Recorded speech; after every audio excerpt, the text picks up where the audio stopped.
नमस्कार 99 न्यूज में आपका स्वागत है। मैं हूं आपके साथ सोमनाथ तिवारी। बढ़ते हैं आज की खबरों की ओर। कोरोना की दूसरी लहर के बीच भोपाल, इंदौर और जबलपुर में पहला लॉकडाउन शुरू हो गया है। रविवार को अस्पताल और मेडिकल छोड़कर सभी दुकानें बंद रही। सुबह सिर्फ दूध सप्लाई की छूट दी गई थी। पुलिस सड़कों पर तैनात रही। जगह जगह बैरिकेड्स भी लगाए गए। सुबह 9 बजे तक लोगों की आवाजाही सड़कों पर नहीं रुकी तो पुलिस ने सख्ती शुरू कर दी। पूछताछ के बाद जिन्हें छूट दी गई थी उन्हें जाने दिया गया। एयरपोर्ट और रेलवे स्टेशन जाने वालों को दोगुना किराया देना पड़ा। इंदौर के रीगल चौराहे पर बेवजह सड़क पर निकले लोगों पर पुलिस ने सख्ती दिखाई और उन्हें डंडों से पीटती नजर आई।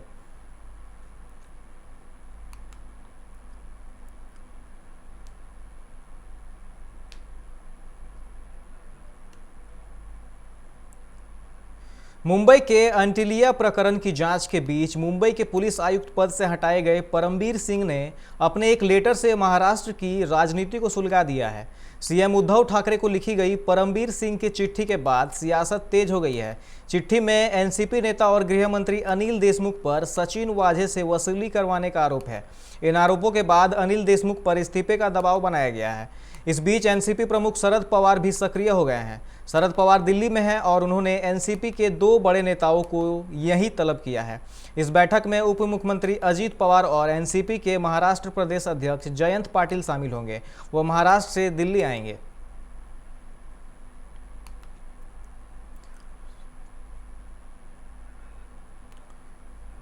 देश में एक बार फिर से कोरोना वायरस संक्रमण के मामले तेजी से बढ़ने लगे हैं। महाराष्ट्र समेत देश के 8 राज्यों में कोरोना वायरस संक्रमण के बढ़ने से नए मामलों में उछाल देखने को मिल रहा है। केंद्रीय स्वास्थ्य मंत्रालय के मुताबिक देश में बीते 24 घंटों में कोरोना वायरस के 43,000 से ज़्यादा मामले सामने आए हैं। इस दौरान करीब 200 लोगों की मौत हुई है। स्वास्थ्य मंत्रालय के ताज़ा आंकड़ों के मुताबिक देश में बीते 24 घंटों में कोरोना वायरस संक्रमण के 43,846 नए मामले सामने आए हैं। इस दौरान 197 लोगों की मौत हुई है। देश में बीते 24 घंटों में एक्टिव केस भी तेजी से बढ़ रहे हैं। असम विधानसभा चुनाव के मद्देनजर प्रधानमंत्री नरेंद्र मोदी बेकाखाट में रैली को संबोधित करते हुए कांग्रेस पर निशाना साधा। उन्होंने कहा कि जब केंद्र और असम में कांग्रेस सत्ता में थी तब दोहरी लापरवाही और दोहरा भ्रष्टाचार था। आपको याद रखना होगा कि कांग्रेस का मतलब है अस्थिरता, भ्रष्टाचार। उनके पास कुछ अच्छा करने के लिए कोई विजन या इरादा नहीं है। कांग्रेस मतलब झूठे घोषणा पत्र की गारंटी। कांग्रेस मतलब कन्फ्यूजन की गारंटी। कांग्रेस मतलब अस्थिरता की गारंटी। कांग्रेस मतलब बम बंदूक और ब्लॉकेट की गारंटी। कांग्रेस मतलब हिंसा और अलगाववाद की गारंटी। कांग्रेस मतलब भ्रष्टाचार, घोटाले की गारंटी।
धनबाद पुलिस झारखंड के जमशेदपुर के घाघीडीह जेल में बंद गैंगस्टर सुजीत सिन्हा को रिमांड पर लेगी ताकि रंगदारी मामले में उससे पूछताछ की जा सके।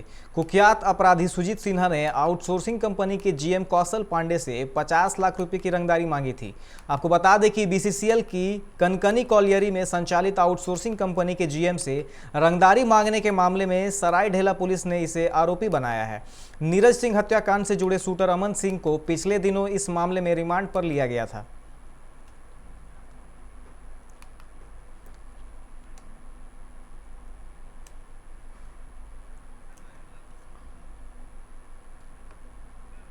धनबाद के एसएनएमसीएच के इमरजेंसी वार्ड में आज सुबह एक हाई प्रोफाइल ड्रामा को देखकर लोग अचंभित हो गए। दरअसल एक व्यक्ति का जिसका पैर टूटा हुआ था वह इलाज कराने अपने परिजनों के साथ पहुंचे थे। इसी दौरान एक महिला वहां पहुंची और व्यक्ति को थप्पड़ की बरसात करने लगी। लोग कुछ समझ पाते इससे पहले महिला ने व्यक्ति को कई थप्पड़ लगा चुकी थी। हालांकि बाद में अस्पताल कर्मी और सुरक्षा कर्मियों की मदद से महिला को हटाया गया। महिला ने बताया कि उक्त व्यक्ति उसकी बेटी के साथ गलत काम करने की नीयत से जबरन दबाव बना रहा था, परंतु परिजनों को देखते हुए वह भाग खड़ा हुआ, इसलिए वह उसे ढूंढते ढूंढते अस्पताल आई और उसे मारने लगी। वहीं आरोपी ने का कहना है कि उक्त महिला उसकी पत्नी है, वह उसका खर्च चलाता है, ऐसे में भला वह अपनी बेटी के साथ गलत कार्य कैसे कर सकता है। वह महिला उसे जेल भेजना चाहती है। महिला 4-5 गुंडों की मदद से बरवाडा स्थित गैरेज में आकर महिला ने उसके साथ मारपीट की, जिसकी वजह से उसका पैर टूट गया और वह इलाज के लिए आया है। महिला भूली की रहने वाली है। बताई अब मामले में सच्चाई क्या है यह तो पुलिस जांच के बाद ही पता चल सकेगा।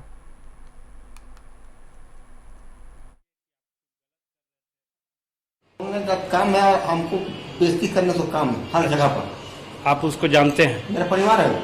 आपकी वाइफ है? हाँ, इतना बात दोहत लगा दिया तो आपको कैसा लगा सुनने में? हैं? बेटी हम खिला रहे हैं, पिला रहे हैं, पढ़ा रहे लिखा रहे हैं। अच्छा। आदमी विलेज में रहते हैं रात दिन। तो ये आपका पारिवारिक विवाद है? हाँ। हिंदी साहित्य विकास परिषद और धनबाद क्लब लिमिटेड की ओर से फागुन में हंसी की पिचकारी रंगोत्सव सह महिला सम्मान समारोह का आयोजन धनबाद क्लब में किया गया। कार्यक्रम का शुभारंभ मुख्य अतिथि जिला चैम्बर ऑफ कॉमर्स के अध्यक्ष चेतन गोयनका, उद्योगपति नंदलाल अग्रवाल, डॉक्टर संगीता करण, डॉक्टर संजीत करण, श्याम पांडे ने दीप प्रज्वलित कर किया। कार्यक्रम में वाईएन नरूला, संजीव बियोत्रा, संजय आनंद थे। रंगोत्सव के दौरान अनीता निशब्द, नेहा खेतान, भारती श्रीवास्तव, अनीता बागची, नम्रता गुप्ता को मुख्य अतिथि चेतन गोयनका एवं नंदलाल अग्रवाल ने उनके सामाजिक कार्यों के लिए सम्मानित किया। वहीं अपने ख्वाहिशों के परिंदे पर निशाना रखना, जिंदगी के सफर को सुहाना रखना, कानपुर के पद्मश्री डॉक्टर सुरेश अवस्थी के एक से बढ़कर एक शायरी सुन श्रोता अपने आप को तालियां बजाने से रोक नहीं सके।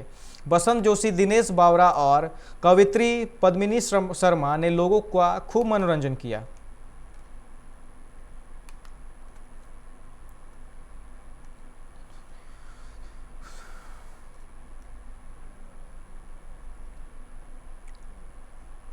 धनबाद के सहोदया स्कूल में ऊर्जा कप 2021 क्रिकेट प्रतियोगिता आयोजन किया गया, जो सेंट जेवियर्स स्कूल में खेल संपन्न हुआ। प्रतियोगिता का शुभारंभ धनबाद विधायक राज सिन्हा ने की। खेल शुरू होने से पहले विधायक ने सभी विद्यालयों के प्राचार्यों से परिचय किया। विधायक राज सिन्हा ने कहा कि समाज को बेहतर स्वास्थ्य प्रदान करना एवं स्वास्थ्य नागरिक का निर्माण आज हम सबका प्रथम जिम्मेदारी है, जिसे हम सबको मिलकर पूरा करना होगा। सहोदया स्कूल धनबाद का यह प्रयास सराहनीय है।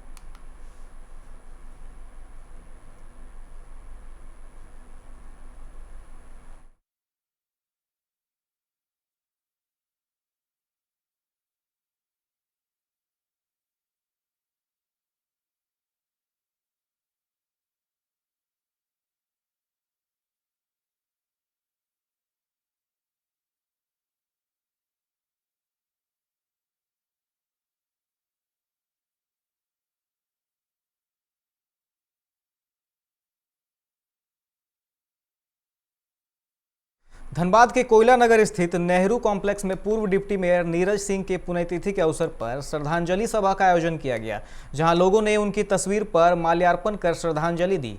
सभा में शामिल लोगों ने बताया कि पूर्व डिप्टी मेयर नीरज सिंह के निधन से कोयलांचल की राजनीति में एक रिक्त स्थान आ गया, क्योंकि नीरज सिंह एक बहुत ही सुलझे हुए शांत व्यक्तित्व के मिलनसार व्यक्ति थे, जिनकी उभरते कद को देखते हुए उनके विरोधियों ने उन्हें सरायढेला में गोली मारकर हत्या कर दी थी। उनकी याद में वह लोग आज एकत्र होकर उनके तस्वीर पर माल्यार्पण कर रहे हैं।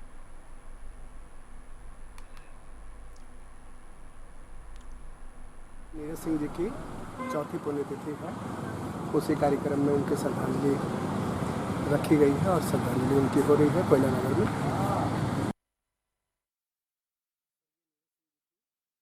रांची के रिम्स में पीजी फर्स्ट ईयर की छात्रा अनीसा झा ने अपने घर में फांसी लगाकर खुदकुशी कर ली। 3 साल पूर्व ही दोनों की शादी हुई थी। अनीसा के पति मयंक प्रियरंजन सैमफोर्ड अस्पताल में मेडिसिन प्रभाग में डॉक्टर थे।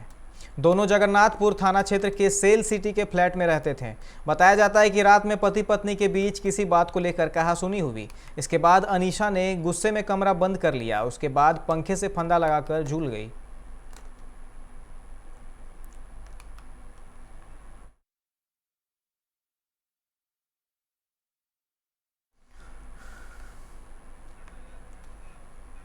नारायणपुर थाना क्षेत्र के मिर्गा के पास गोविंदपुर साहिबगंज मेन रोड पर शनिवार की रात ट्रक और बोलेरो की टक्कर हो गई। हादसे में बोलेरो सवार एक महिला की मौत हो गई, जबकि 7 लोग जख्मी हो गए। बोलेरो सवार सभी धनबाद के कोराया बारात गए थे। रात में सभी लौट रहे थे और इसी बीच यह हादसा हुआ। इधर हादसे के बाद ड्राइवर ट्रक को घटनास्थल पर छोड़ भाग निकला। मृतका की पहचान मालवा निवासी पार्वती हांसदा के रूप में की गई, जबकि बोलेरो में सवार सुकेश हांसदा, छोटे हांसदा, ठाकुरलाल, कुसुम मारांडी, कीनू मारांडी, गीता मुर्मू और फलमनी सोरेन घायल हो गए।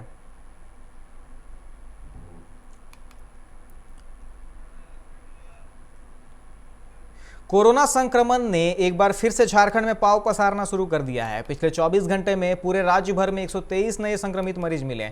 इनमें से 57 मरीज रांची से हैं, जबकि इससे पहले यह संख्या रोजाना कम ही होती थी। अब राज्य भर में एक्टिव मरीजों की संख्या 653 पहुंच गई है। राजधानी रांची में यह संख्या 365 तक है। अब पूरे झारखंड में कोरोना संक्रमितों की संख्या 1,21,055 हो गई है। वहीं कोरोना को मात देने वालों की संख्या 1,19,307 है। कोरोना से अब तक 1,095 मरीज की मौत हो चुकी है। इधर राजधानी में कोरोना के मामले लगातार बढ़ते जा रहे हैं। रांची में कोरोना से मरने वालों का आंकड़ा अब तक 251 पर पहुंच गया है।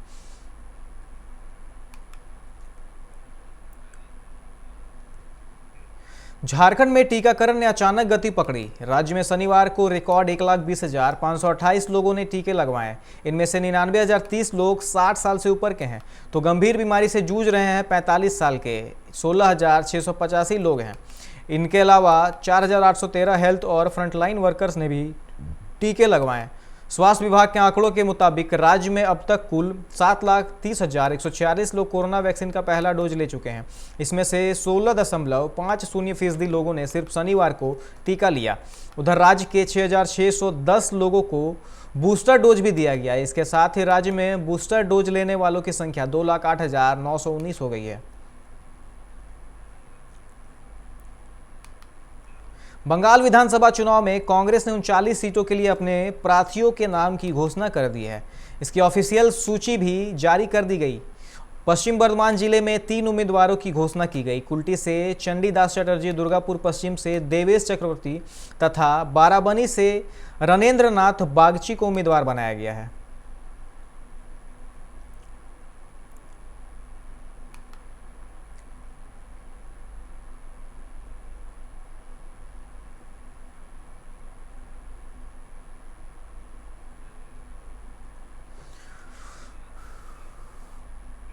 वक्त हो चला एक छोटे से ब्रेक का। फौरन हाजिर होंगे ब्रेक के बाद। ही दरवाजे चुनने की बात हो तो चुनिए सिर्फ टाटा प्रवेश के दरवाजे, जो लकड़ी के दरवाजों से कई गुना है बेहतर। टाटा प्रवेश के दरवाजों में है स्टील की मजबूती और लकड़ी की खूबसूरती। टाटा प्रवेश के दरवाजे फ्रेम और एक्सेसरीज के साथ फैक्ट्री में तैयार किए जाते हैं। लकड़ी के दरवाजे बनाने के लिए बहुत से लोगों से संपर्क करना पड़ता है, जो कि इस समय नुकसानदायक हो सकता है। लकड़ी के दरवाजों को लगाने में 8 चरणों से गुजरना और 6 प्रकार के लोगों के संपर्क में आना होता है, जबकि टाटा प्रवेश के दरवाजों का इंस्टॉलेशन केवल 2 चरणों में हो जाता है। बस अपना दरवाजा चुनें, उसका आकार नापें और नो टच डिलीवरी पाएं। इसे हमारी प्रशिक्षित इंस्टॉलेशन टीम द्वारा लगाया जाता है, जो सैनिटाइजेशन प्रोटोकॉल्स का ख्याल रखती है। टाटा प्रवेश के दरवाजे लकड़ी के दरवाजों से कई गुना मजबूत होते हैं और आपके परिवार को सुरक्षित रखते हैं। स्टील के बने होने के कारण इन दरवाजों में स्वाभाविक रूप से न तो दीमक लगता है और न ही इनमें आग पकड़ने का डर होता है। टाटा प्रवेश के दरवाजे मेंटेनेंस फ्री और वेदर प्रूफ होते हैं। सामान्य लकड़ी के दरवाजों की तरह ये न तो सिकुड़ते फैलते हैं और न ही इनमें दरार आती है। लकड़ी के दरवाजों की गुणवत्ता और उनका टिकाऊपन प्रमाणित नहीं होता, जबकि टाटा प्रवेश के दरवाजे उम्दा फिनिश, कई डिजाइन के और 5 वर्षों की वारंटी के साथ आते हैं।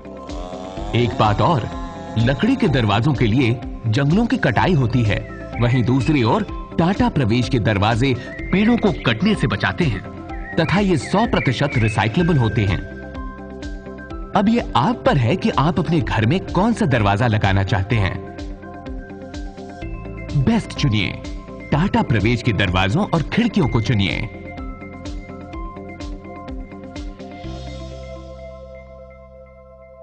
Authorised distributor Shri Ram sales, GT road, Govindpur, Dhanbad. आप इस नंबर पर संपर्क कर सकते हैं 7004709213 9534400091।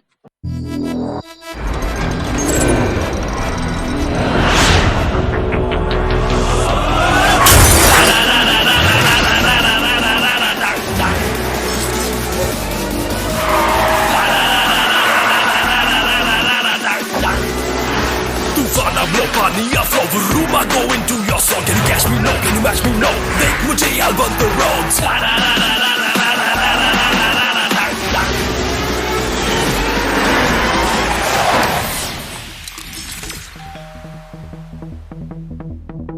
Hi. You're early. I know. XUV 300. Authorised dealer model fuels, Dhanbad, Bokaro, Giridih. आप इस नंबर पर संपर्क कर सकते हैं 8929207235, 8929207236, 9711355896। Hey, I'm sexy Mr. Brown, a prince who's just been crowned. I can brighten up your day, 'cause I'm so sunny. Hey, I'm sexy Mr. Brown, heading out to town. You can hate me all the way, 'cause I got my honey. And that's not funny, my honey. Makes me sing all night.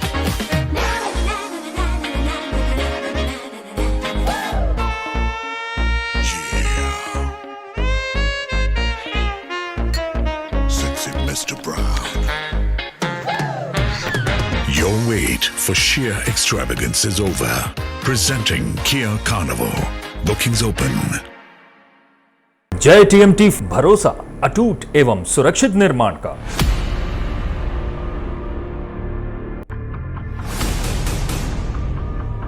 भरोसा अटूट एवं सुरक्षित निर्माण का। जय TMT 500D।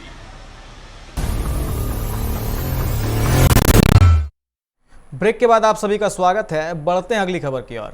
Asansol उत्तर विधानसभा क्षेत्र के तृणमूल कांग्रेस उम्मीदवार मलय घटक ने प्रेस कॉन्फ्रेंस कर मीडिया से बात की। उन्होंने तृणमूल के चुनावी घोषणा पत्र को दिखाते हुए पढ़ा और कहा कि तृणमूल सुप्रीमो ममता बनर्जी ने घोषणा पत्र में वादा किया है कि किसानों को सालाना 10,000 रुपये दिए जाएंगे। अगर उसके पास 1 कट्ठा जमीन है तो वह किसान को साल में 10,000 रुपये की मदद करेंगी। कन्याश्री, रूपश्री, स्वास्थ्य शांति, द्वार सरकार जारी रहेगी। इसके अलावा भी कई लोक लुभावन वादे घोषणा पत्र में हैं। যে উন্নয়ন বলেছে আমরা সেগুলো করেছি।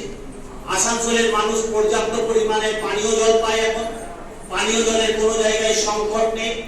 বিগত 10 বছর আগে লোডশেডিং নামে একটা বস্তু ছিল, মানুষ আতঙ্ক হয়ে উঠত। মমতা বন্দ্যোপাধ্যায় পশ্চিমবঙ্গের মুখ্যমন্ত্রী এবং আসানসোলের বিধায়ক মলয় ঘটক হওয়ার পর থেকে লোডশেডিং নামক ওই জিনিসটাই মানুষ ভুলে গেছে। চারদিকে পর্যাপ্ত আলোর মধ্যেখান বিপদগ্রস্ত অবস্থায় এখনো করোনা ভাইরাস শেষ হয়নি। মানুষ কি খাবে? কেন্দ্রীয় সরকার বা দেশের প্রধানমন্ত্রী খালি লকডাউন ঘোষণা করেই ক্ষান্ত হয়ে গেছিলেন। তিনি একবার জন্য ভাবেননি যে দেশের মানুষ কি খাবে, যে সমস্ত পরিবারগুলো আর্থিক দিক থেকে পিছিয়ে পড়া পরিবার, সেই পরিবারগুলো কিভাবে বেঁচে থাকবে। কিন্তু আমাদের মাননীয় মুখ্যমন্ত্রী মমতা বন্দ্যোপাধ্যায় তিনি সঙ্গে সঙ্গে 1 বছরের জন্য রেশন বিনা পয়সায় করে দিয়েছেন এবং আরো ঘোষণা করেছেন যে 2021 সালে যেদিন বাবাটি মানুষের তৃতীয় সরকার শপথ নেবেন সেদিন থেকে আমাদের आसनसोल उत्तर थाना अंतर्गत रेलपार बाबू तालाब इलाके में रविवार की सुबह जमीन विवाद को लेकर चल रहे मामलों में मोहम्मद जलील के ऊपर कुदाल से हमला किया गया, जिससे उनके सर एवं हाथ में गहरी चोट आई है। परिजनों ने उन्हें जिला अस्पताल में इलाज के लिए भर्ती कराया। इस मौके पर मोहम्मद जलील के पुत्र मोहम्मद जमील ने कहा कि पिछले 5 सालों से जमीन विवाद चल रहा है। कई बार शिकायत करने के बाद भी दूसरे लोग जमीन पर जोर जबरदस्ती कर काम कर रहे हैं। इसी को लेकर आज यह घटना हुई है। पुलिस मामले की जाँच कर रही है।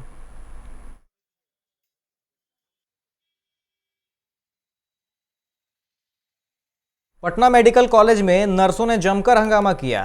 यह हंगामा छुट्टी को लेकर निकाले गए आदेश को लेकर था।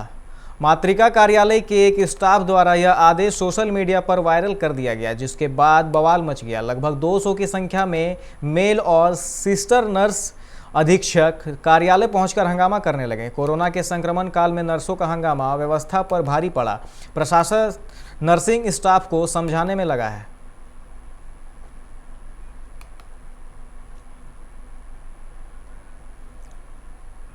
कोरोना की रफ्तार तेजी से बढ़ रही है। पटना में 24 घंटे में 41 नए मामले आए हैं। बिहार में 88 नए मामले आए हैं।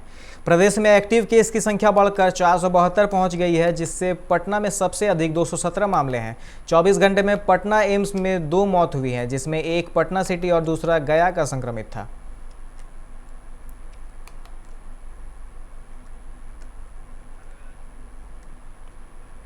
पहले फेज के तहत राज्य के 894 थानों में crime and criminal tracking network system का काम पूरा हो गया है। इस वर्ष अप्रैल तक निर्धारित लक्ष्य के विरुद्ध मार्च मध्य में ही CCTNS काम पूरा कर लिया गया है। अब पुलिस मुख्यालय ने सेकेंड फेज के तहत 162 थानों में CCTNS के तहत काम की शुरुआत कर दी है।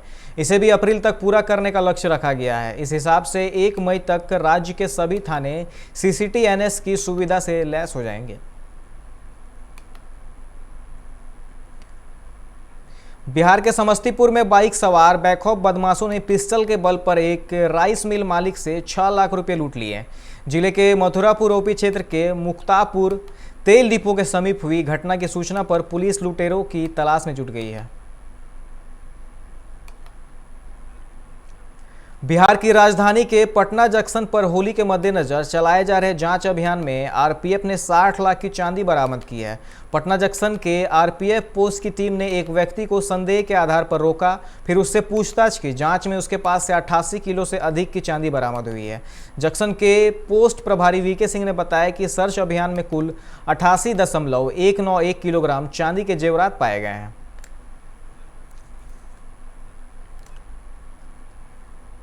अभी के खबरों में फिलहाल इतना ही। अन्य खबरों के लिए आप देखते रहे 99 न्यूज। नमस्कार।